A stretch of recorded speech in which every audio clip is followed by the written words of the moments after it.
Salut Mimi! Salut Mélie! Donc, aujourd'hui, on a décidé pour notre deuxième vidéo de vous parler de Mimi. TDAH! Wouhou! Ouh! Donc, qu'est-ce que le TDAH, Mimi? Écoute, pourrais-tu m'expliquer en plus amples informations? OK. Donc, le TDAH est un trouble neurodéveloppemental très fréquent. C'est caractérisé d'une difficulté de l'attention, erreur d'inattention, d'organisation, difficulté à commencer et à débuter et à finir finalement une tâche, évidemment. Mhm. TDAH, c'est tellement tabou, c'est tellement touché parce qu'il y a beaucoup de mythes sur le TDAH, hein, Mimi? On en a entendu de toutes sortes. Et aujourd'hui, Énormément. surtout en 2020-2022, on a comme l'impression que tout le monde a un diagnostic de TDA, TDAH. Alors aujourd'hui, on voulait vous en parler parce que Mimi et moi, on a été diagnostiqués. Ben oui, vous autres, diagnostiqués. Plus Les tard, deux, évidemment, moi, 2 TDA et moi, j'ai le H encore. Mimi, as-tu encore le H, toi? totalement, oui. Ouais. Présentement, j'ai le pied qui shake, là. OK. Donc, on va commencer par parler un peu c'est quoi de notre vécu, de comment on se sent par rapport à ça. Alors, Mimi, je vais te laisser la parole. Explique-nous comment toi, ça a commencé, comment tu as eu le diagnostic. Ben, de mon côté, en fait, puis ça, c'est très commun à plusieurs personnes à qui j'ai parlé qui ont également un diagnostic de TDAH, ont eu des symptômes que ça ressemblait soit à une dépression, soit une déprime passagère ou en fait même bipolaire, Mhm. simplement parce que il y a des up and down en fait au niveau de la dopamine. La sécrétion de dopamine est plus ou moins là de façon égale quotidiennement ou c'est-à-dire dans la semaine ou je veux dire, ça peut changer quand même assez drastiquement. Puis moi, au début, je suis allée voir mon médecin parce que j'ai montré mes symptômes. Là. J'ai dit là, ça va pas, là, je pleure tout le temps, je suis tout le temps down, j'ai eu zéro motivation. Fait qu'éventuellement, il m'a mis sur des antidépresseurs pendant pratiquement un an, ce qui a complètement empiré. Puis en bout de ligne, je suis retournée, il m'a fait passer un test d'environ 60 questions. Puis Mhm. c'était oui à pratiquement toutes les petites cases. Là, fait que, il a dit bon, ben ça y est, ma belle, bonne nouvelle, tu n'es pas déprimée. Tu as un trouble de déficit d'attention avec hyperactivité. C'est pour ça que ton cerveau fait ça de même. Fait que c'est à peu près comme ça que j'ai eu mon diagnostic il y a à peu près 5 ans, en fait. Et toi, Mélie, compte-moi. Ben moi, en fait, ça a commencé quand j'étais très jeune. J'avais le H très, très, très prononcé. Puis, dans les années 80-90, c'était très tabou. Même aujourd'hui, dans les années 2020, ça l'est encore. C'est un peu moins tabou de médicamenter un enfant. Mes parents, c'était comme non négociable. C'est sûr que non. Ce qui m'a aidé beaucoup, c'est que j'ai fait beaucoup de sport. Ça m'a aidé à calmer mon hyperactivité. Mais oui, ça a été beaucoup de cheminement personnel et d'apprendre à doser comment me gérer, surtout à l'école, comment faire mes notes de cours, comment bien comprendre, comment, parce que évidemment, moi c'est drôle, mais il y avait un médecin, un psychiatre qui me dit en fait, la médication, ce que ça m'a aidé, c'est que ça a fait en sorte, c'est comme quelqu'un qui a besoin de porter des lunettes. C'est vraiment le meilleur exemple qu'on peut donner. Sur l'autoroute, c'est sûr que je vais être capable de conduire sans lunettes. Je vais être capable d'aller à l'école, je vais être capable de réussir, mais ça va toujours être plus difficile que tout le monde parce que je n'ai pas de lunettes. Donc, la journée que j'ai commencé à prendre la médication, ça a changé ma vie. L'attention a été complètement différente. Je pouvais me concentrer.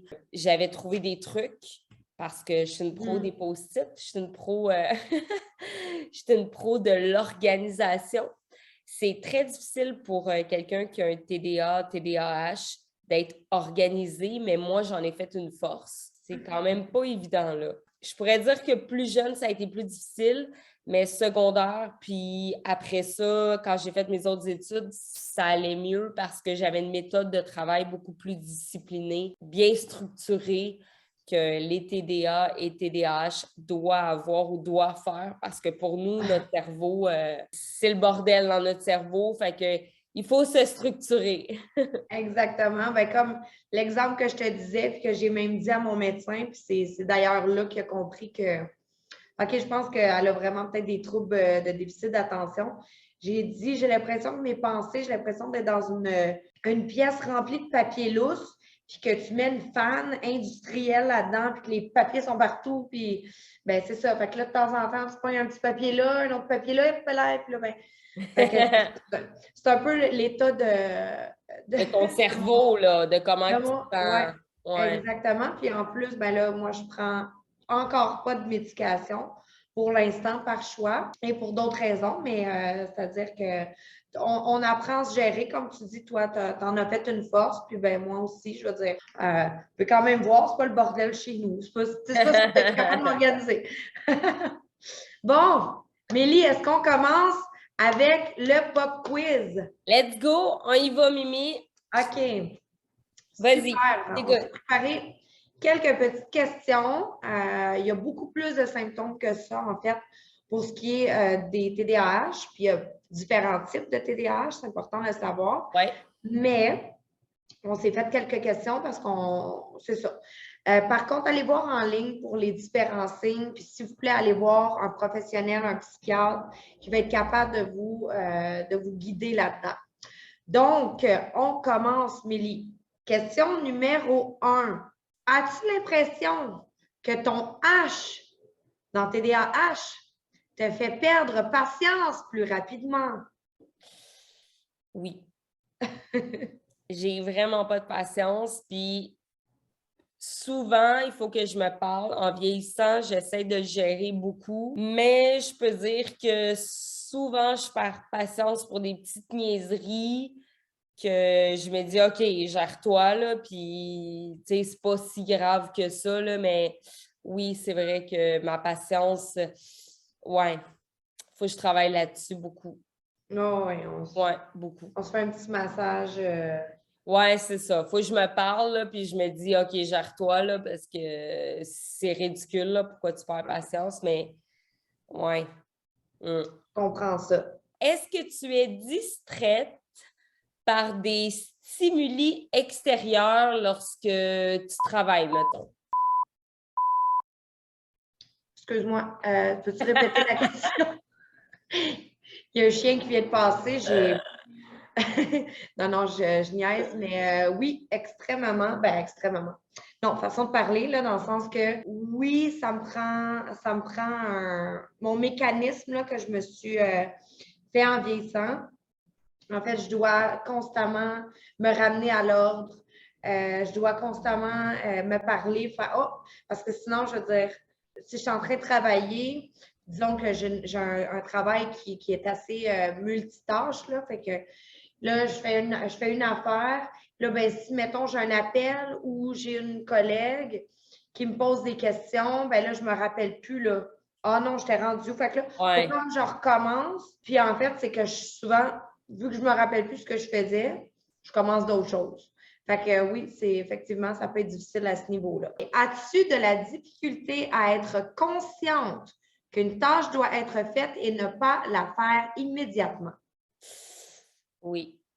Ça, c'est le H. Moi, je pensais qu'en vieillissant, j'avais plus le H, mais faux! Le H est encore très prononcé. J'ai vraiment beaucoup de difficultés à rien faire. Tu sais, je me repose quand je dors. Puis même encore là, Fait que si tu sais que tu as du lavage à faire, là, c'est pas demain qu'il faut que ça se fasse. non, non, non, non, non, OK. c'est C'est là, là. c'est là, puis tout doit être fait hier, puis tout, tout doit être fait vite, puis rapidement, puis c'est comme si, je sais pas si tu sens le même, Mimi, mais moi, dans mon cerveau, je dis souvent là, à mon monde, là, j'ai comme tout le temps l'impression d'être à 180 sur l'autoroute. J'ai toujours l'impression d'être vite, vite, vite, vite, vite. Puis même des fois, même moi-même, je me dis, mais là, calme-toi, relax, essaye de te détendre, essaye de te reposer. J'ai vraiment de la misère. Fait que, ouais, mon H, je pensais qu'il était disparu, mais non, Pas tout à fait. pas tout à fait. Mimi, c'est à ton tour. As-tu de la difficulté à finir tes projets? Totalement. Ouais, Totalement, hein? totalement. Je suis une personne super créative. J'ai souvent des nouvelles idées, puis hey, je pense que je vais faire ça, puis je vais partir tel truc, puis je vais faire un autre truc. Puis en bout de ligne, c'est que mon déficit d'attention fait en sorte que je suis naturellement peu organisée. On s'entend, j'ai un chaos mental, comme je disais plus tôt, ce qui fait en sorte que mon manque d'organisation m'effraie énormément, puis me met des breaks. Puis en fait, c'est plate, mais ça me donne un petit peu d'angoisse. Fait que ben, ce que ça fait, c'est que là, je me décourage. Puis genre, ah, non, non, non, finalement, ça semble être bien le fun, mais on. Non, non. Fait que suite, je laisse tomber. Ben, tout de suite. Tu sais, je peux être super passionnée pendant un certain temps, puis après ça, je laisse Ouais. tomber par crainte parce que je ne comprends pas où c'est que je m'en vais. Puis en bout de ligne, je me dis, bon, ça vaut peut-être pas la peine finalement. Puis tu sais, c'est ça. Mimi, qu'est-ce que tu fais, toi, pour aider ton TDAH? Qu'est-ce que ton mode de vie, là, qu'est-ce que tu fais? Ben, comme je disais plus tôt, au travail, j'ai même avisé, je veux dire, tous mes collègues sont au courant, mes patrons sont au courant. Je gère plusieurs choses en même temps. Ben là, j'ai commencé à faire, non, le matin, c'est telle chose. Après ça, ça va être telle chose l'après-midi. Puis je veux dire, il faut que j'y aille en ordre. Je veux dire, je suis capable là, de gérer une urgence dans le sens que s'il y a quoi que ce soit qui arrive, je suis capable de le faire, mais j'ai besoin que ça soit structuré de cette façon-là. Dans ma vie personnelle, ben, c'est de complètement arrêter la procrastination parce que c'est un gros problème. Fait que au lieu de remettre, tu sais, comme la vaisselle, on s'entend, c'est jamais vraiment le fun pour personne. Là, en tout cas, si ça l'est pour certaines personnes, mais vraiment, je suis contente pour vous. Moi, je trouve ça plate à mourir, mais j'avais tendance à cause de ça parce que ça me stimulait pas pantoute mentalement. Fait que je le remettais tout le temps.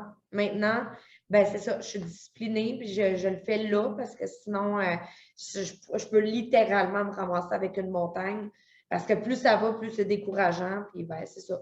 Et toi, Mélie, toi, avec.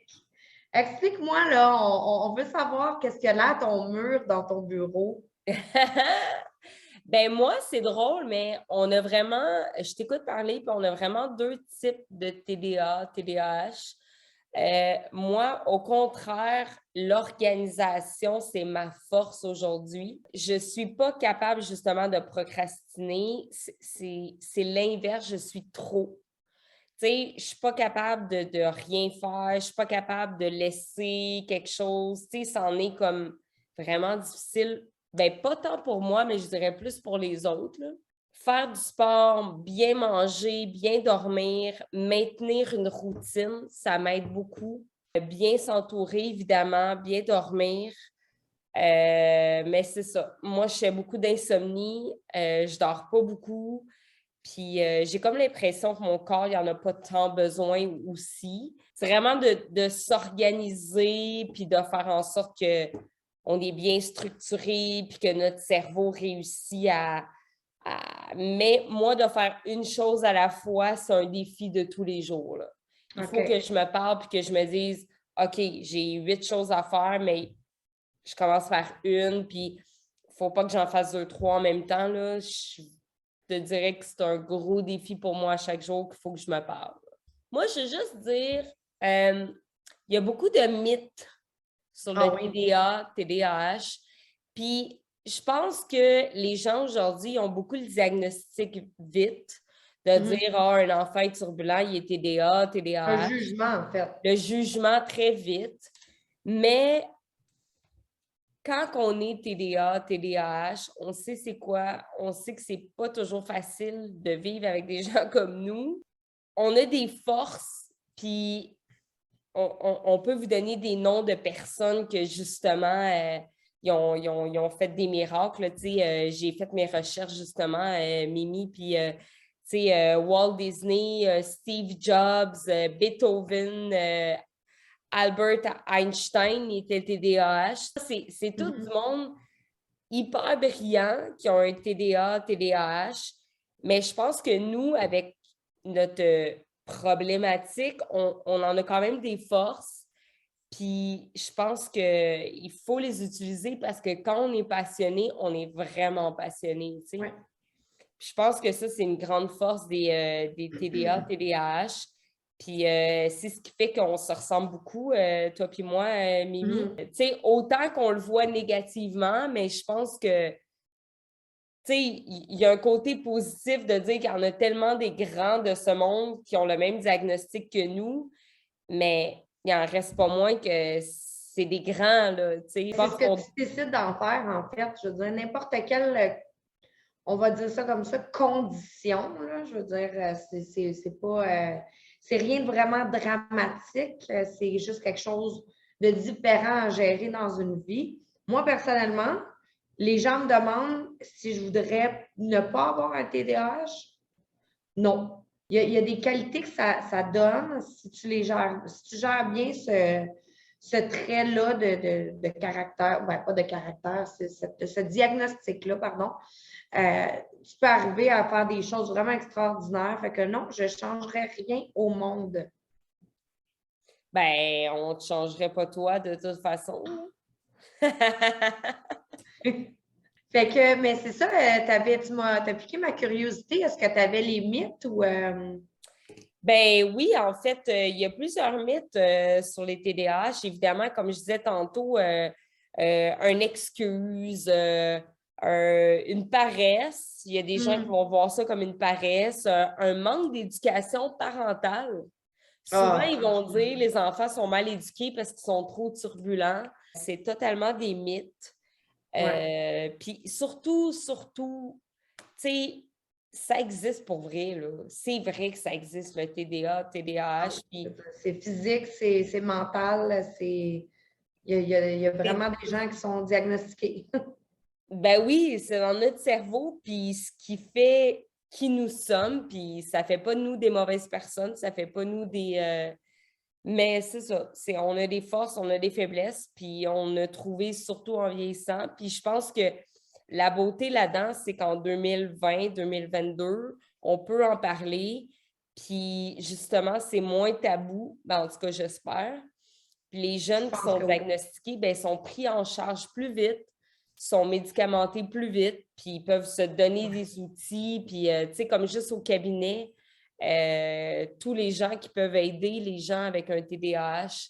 Ben, en fait, ce vidéo-là, puis maintenant, là, le but, c'était d'essayer de justement enlever tous les tabous, puis enlever les jugements. Ces mythes-là, en fait, c'est des mythes qui proviennent de jugements, d'un manque de connaissances. De connaissances, surtout, Quand tu es ouais. dans l'inconnu, quand tu ne connais pas quelque chose sur un certain sujet, c'est très facile de poser un jugement. C'est plate parce que, en fait, c'est négatif, puis ça peut blesser des gens, que ce soit le parent qui se fait dire ah, tu as mal élevé ton enfant, il est vraiment, c'est un petit.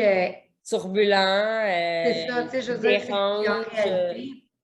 en réalité, c'est que c'est une condition. Fait que, tu sais, je veux dire, l'enfant, il peut avoir les meilleurs parents du monde, des parents qui éventuellement, ben, ils sont un peu dépassés parce que c'est quelque chose qui est au-delà de leur pouvoir. Fait que, tu sais, le but de tout ça, là, c'est que les gens comprennent que autant la dépression, autant n'importe quoi, incluant le TDAH, ben c'est ça, c'est une condition, puis c'est à respecter. Puis ceux qui n'ont pas, ceux qui n'ont, informez-vous. C'est important de savoir qu'est-ce qu'il y en est, c'est quoi les solutions, c'est quoi les traitements, comment on se fait diagnostiquer. Tu sais, je veux dire, il y a toujours des solutions. C'est pas tout à fait un problème, mais il y a une solution pareille. Fait que... Absolument. Puis, sais, nous, on est deux preuves qu'on peut vivre très bien avec ça. On en a fait des forces, puis aujourd'hui, ben, on peut en parler. Puis on peut même dire que grâce au cabinet, ça a pu nous aider sur plein de points. Comment vivre avec ça, des trucs. Puis ben, en tout cas, moi, pour ma part, ça m'a aidé beaucoup.